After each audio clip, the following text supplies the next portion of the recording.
Assalamualaikum warahmatullahi wabarakatuh. Jumpa lagi di channel Rusky Bikatra, salah satu channel yang akan selalu berbagi serta mengupas tuntas tentang ilmu seputar peternakan entok. Namun seperti biasa, sebelum kita lanjut ke videonya, terlebih dahulu saya akan mendoakan buat teman-teman yang sudah klik video ini, mudah-mudahan senantiasa diberikan kesehatan, murahan rezeki, serta dimudahkan dalam segala urusannya. Amin ya robbal alamin. Dan saya ingatkan sekali lagi buat teman-teman dan sahabat semua yang memang baru bergabung dan baru menemukan channel ini, silahkan untuk klik tombol subscribe terlebih dahulu, kemudian lengkapi dengan like serta komennya, lalu sempurnakan dengan klik tombol lonceng notifikasinya. Tujuannya agar teman-teman nantinya bisa menerima notifikasi video-video terbaru dari Rusky Bikatra. Baik, kita akan langsung lanjut ke pembahasan kali ini. Teman-teman dan sahabat semua, jadi pada kesempatan kali ini kita akan khusus membahas mengenai cara beternak entok dari nol sampai kepada panen hingga bisa menghasilkan uang, baik ternak entok sistem pembibitan maupun dari ternak entok pembesaran. Kenapa kemudian saya tertarik membahas tentang tema ini? Karena banyak sekali ternyata dari teman-teman kita yang menginginkan tentang ilmu ini, teman-teman dan sobat semua. Terbukti dari beberapa video saya sebelumnya, banyak sekali komentar yang mendarat dan mereka menginginkan untuk saya mereview tentang ini. Nah, seperti kita tahu bersama teman-teman dan sobat semua, bahwa sistem dalam peternakan entok itu ada dua, yaitu sistem pembesaran dan sistem pembibitan. Tapi kita akan mulai dari yang sistem pembibitan terlebih dahulu, teman-teman dan sahabat semua. Jadi untuk mengawali usaha peternakan entok sistem pembibitan, persiapan-persiapan apa yang harus kita lakukan pertama kali? Yang pertama sekali harus kita siapkan adalah mempersiapkan lokasi kandang. Lokasi kandang bisa kita tempatkan di belakang rumah, di samping kanan kiri rumah, dan ataupun mungkin di lahan kosong yang teman-teman miliki. Berhubung saya tidak memiliki lahan kosong yang bisa untuk saya jadikan sebagai kandang untuk beternak entok, sehingga saya memanfaatkan lokasi belakang rumah ya teman-teman, seperti ini ya. Meskipun lebarnya hanya kurang dari 2 meter, tapi memanjang ke depan itu sekitar 30-an meter lebih. Sehingga dengan memanfaatkan lahan kosong yang ada di belakang rumah, alhamdulillah saya bisa menghasilkan uang dari ternak entok saya. Nah, kemudian setelah kita mempersiapkan kandangnya atau lokasi kandangnya, persiapan selanjutnya adalah karena yang akan kita ternak adalah pembibitan, maka kita harus membeli bibit. Untuk ternak entok pembibitan, bibit yang harus kita beli adalah bibit yang usianya sudah menginjak 6 atau 7 bulan. Ya, karena di usia-usia 6 sampai kepada 7 bulan adalah usia-usia di mana indukan entok ini akan segera memulai produksi telurnya, sehingga kita tidak perlu waktu lama untuk menunggu mereka bertelur. Karena beternak entok sistem pembibitan ini, kita hanya bisa menghasilkan atau bisa mengharapkan dari hasil produksi telur yang kemudian akan mereka tetaskan teman-teman dan akan menjadi DOE. Maka kita harus mempersiapkan tempat untuk bertelur mereka, yaitu petarangan. Nah, kemudian tempat atau petarangan yang baik itu sebetulnya bagaimana? Seperti apa?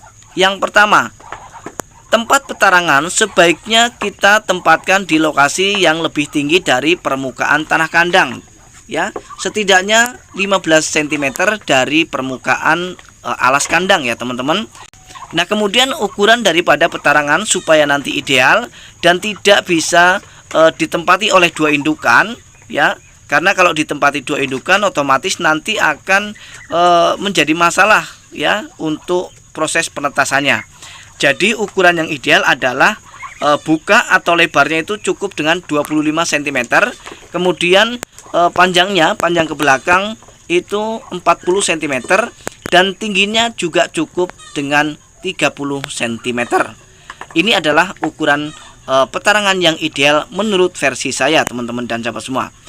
Jadi setelah kita tempatkan petarangan ini di dataran yang lebih tinggi dari alas kandang ya teman-teman, sekitar 15 cm, kemudian kita sudah mempersiapkan petarangannya sesuai dengan petarangan yang ideal. Nah, untuk selanjutnya kita akan mempersiapkan kandang pembesaran, di mana kandang pembesaran ini nanti akan kita fungsikan sebagai tempat atau untuk menampung hasil DOE yang sudah berhasil ditetaskan oleh indukan-indukan entok kita. Nah, seperti ini ya teman-teman.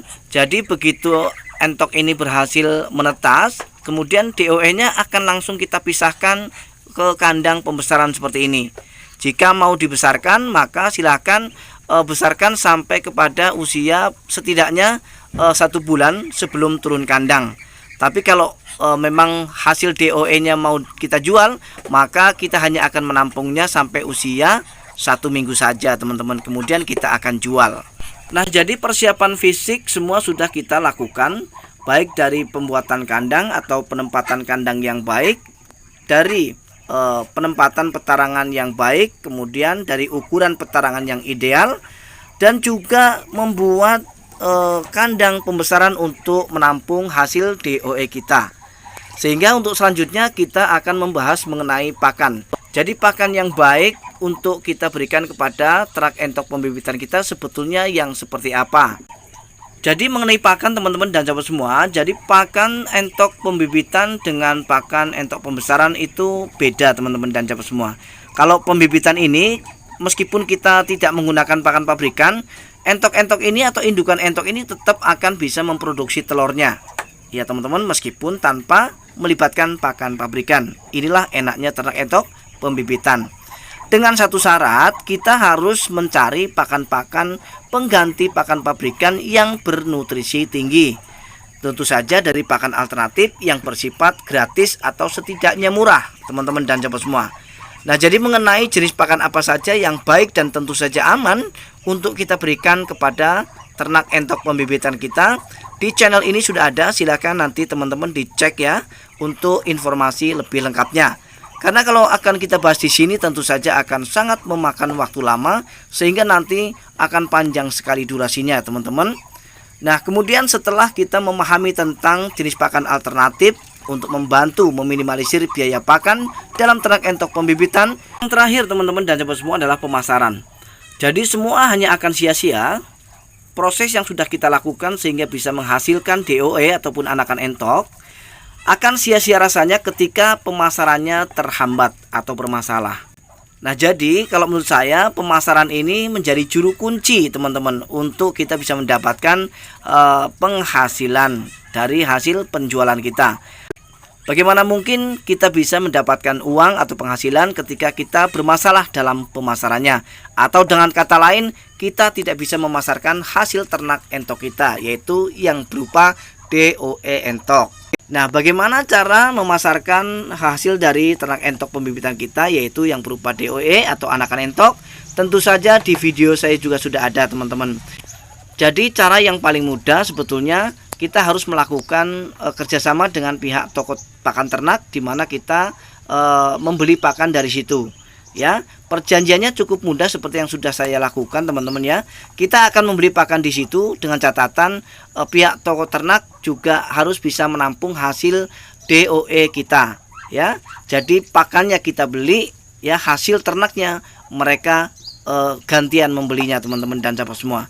Nah, jadi hanya itu ya saya rasa cara peternak entok dari nol sampai kepada panen untuk ternak pembibitannya teman-teman. Kemudian kita akan membahas mengenai pembesarannya.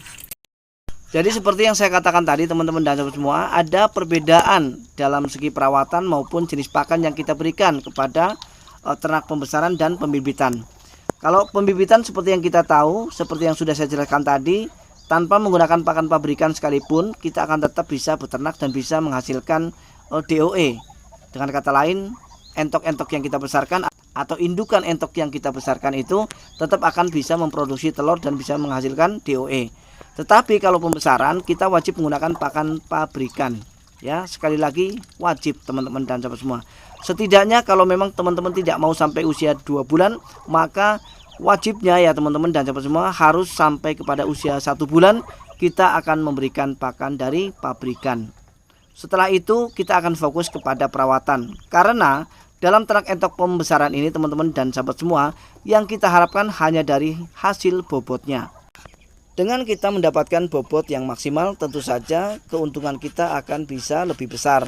Tetapi begitu juga sebaliknya, jika memang anakan-anakan entok yang kita besarkan tidak mampu memenuhi target bobotnya, maka kita akan rugi teman-teman dan sahabat semua. Karena dari jenis pakan yang kita berikan saja harus dengan menggunakan pakan-pakan pabrikan yang jelas-jelas kita harus membelinya ya di toko ternak, dan dengan biaya yang tidak sedikit teman-teman dan sahabat semua. Nah, jadi cukup simpel teman-teman dan sahabat semua. Ternak pembibitan sudah kita bahas, pembesarannya pun sudah kita bahas ya. Nah, jadi kalau masalah pemasaran hasil pembesaran teman-teman dan sahabat semua itu lebih mudah menurut saya, karena tempat pembuangannya itu lebih banyak, lebih luas. Baik untuk kita masukkan ke warung-warung makan ya, intinya untuk kuliner, dan kemudian kita akan posting juga di online. Jadi yang online pun banyak sekali yang meminati daging entok, sehingga ini sangat memudahkan kita di dalam melakukan pemasaran teman-teman dan sahabat semua.